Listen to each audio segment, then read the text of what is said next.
In front of me is Samsung Galaxy M33 and today I would like to show you how you can set up Face Unlock on this Samsung.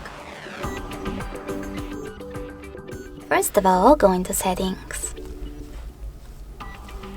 Then scroll down and choose Security and Privacy.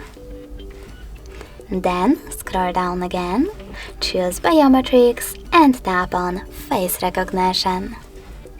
After that, enter your current login method and choose Continue.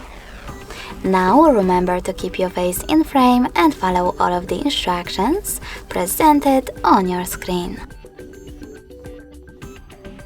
Then adjust all of those face recognition options however you wish to by tapping on the sorters next to Tools and Features and tap on Home button. So now when I switch off my screen, then switch it back on,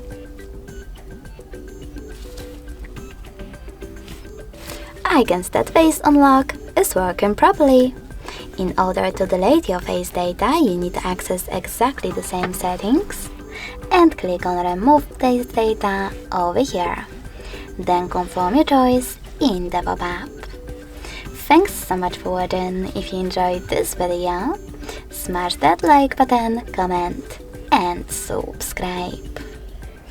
Bye!